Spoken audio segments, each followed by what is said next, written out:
Hey, so the hospital I work at just hired a bunch of new EMTs, ER techs. That's the position I work in.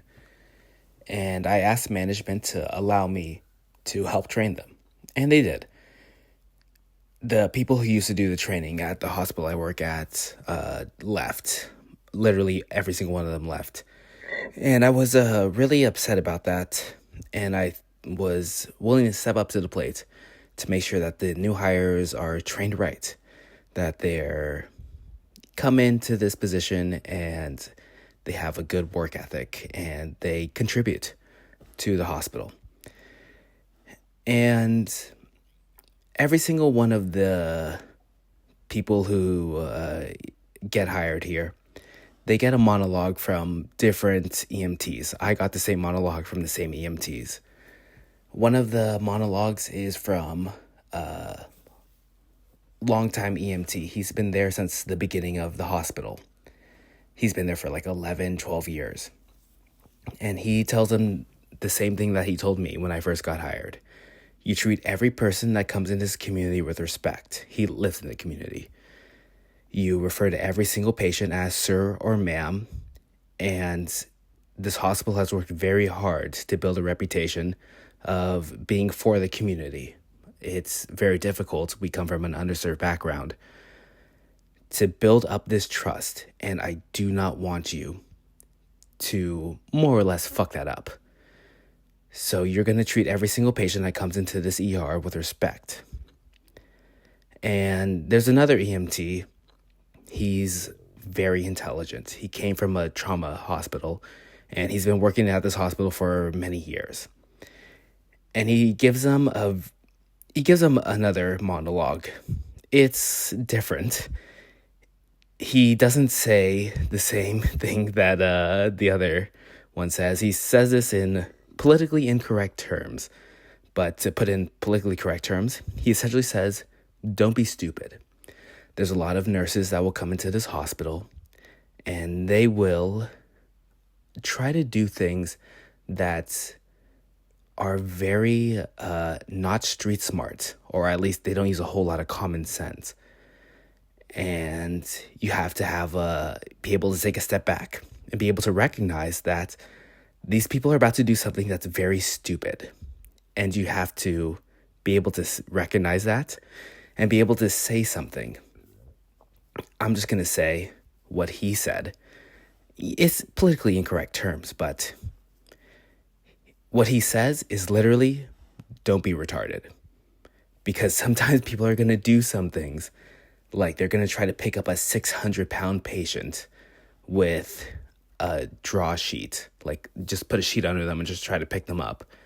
And they're going to drop the patient. That's when he gave me that speech, that's what people were literally trying to do. And he said, no. Not to use the R word too much, but don't be stupid, is what he told me. So these new hire EMTs were asking me, what's your monologue like? You're training us. What is your speech that you're going to give to us? And I have one. I didn't tell it to them because I was feeling a little bit shy that day. But I have a monologue. And what I would tell to them would have been, at the last hospital I worked at, there was a EMT that was a new hire. Him and I got hired at the same time. His name was Matt. And Matt, may his soul rest in peace, we were very hard on. And Matt used to make jokes. He used to say things like, oh, when I get off of work, I'm going to drive home and I'm going to take my hands off the steering wheel. I'm going to close my eyes. And, I didn't take those jokes seriously. I more or less treated them as like, oh, my life sucks, blah, blah, blah, blah, blah. Like, I'm going to do something about it. And I didn't take it seriously. But one day, Matt did that. He did exactly what he said he was going to do. And all I remember is coming to work one day and the nurses They said, "Did you hear what happened to Matt?" And they told me what happened, and I was very shocked. I was very surprised about what happened.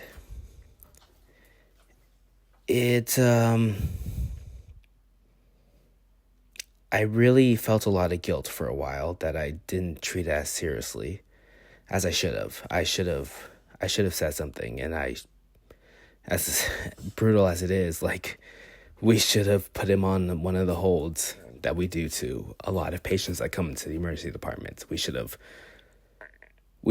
held him against his will and made him go to talk to a psychiatrist, and made him more or less try to see what was behind what he was saying. But I didn't. And I think what I would tell to all the other EMTs is that working this job, working in an emergency department in an underserved community, it's one of the busiest emergency departments in the United States. It's top 100. It's probably top 50, honestly, as far as like the amount of patients we see in a year. We are exposed to a lot of suffering.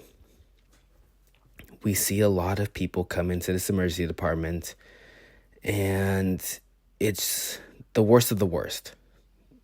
And that's why I took this job. That's why I wanted to come work at this emergency department. I wanted to come and see.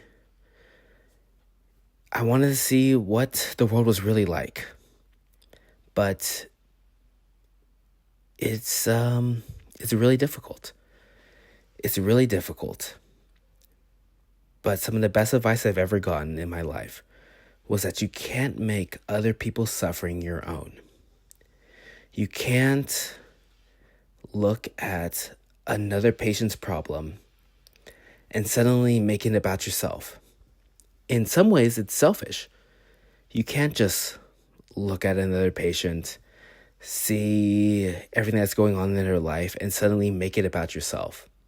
It's not completely right to say it's a selfish thing, because everything that you do changes you, you know? Every change that you make in someone else's life also changes you. There's a reciprocal change when you do all that stuff. When you're making an intervention in somebody else's life, it also makes an intervention in your life. You can't just be exposed to all that and expect it to not make any change in your life. But you can't just... You have to have boundaries. I've talked about this before in like a few of my videos, talking about making other patients suffering your own, but also it will destroy you. Looking at all these other people suffering and suddenly making it about yourself. You have to have boundaries. And you can't make the value of your work be totally about these patient outcomes. Sometimes these patients get better and sometimes they don't. But no matter what you should value your work in, the value of your work, how you should evaluate it is if you treated these patients with dignity. And whether or not they get better, all you did was the best you can do and nothing more. So that was like 3 days worth of lifting that I just posted right there. I had to give myself enough footage to get these thoughts off my mind. But it is a problem. And in healthcare, we don't do a good job of self-care. And I think that if we just reevaluated how we evaluate our work, it wasn't just about if the patients got better or not. Like if the homeless patient who is a drug addict if they suddenly stop doing drugs, if it was no longer about like, oh, they got clean, they got sober, or if they, suddenly became a productive member of society, or, all these other things that we use to evaluate our work. We see the same patients all the time. They just come back so often. That's like a very common thing, and it just contributes to the burnout. You do everything you can for a patient and they just come back. Like, we need to reevaluate how we do this work. All right, I'm getting way too far off track, but I'll probably talk about this again. Like, it's a thought that's on my mind all the time. But I hope you guys are all doing well. I'll talk to you guys again soon. Sorry that I haven't been doing a good job uploading videos, but I'll be back.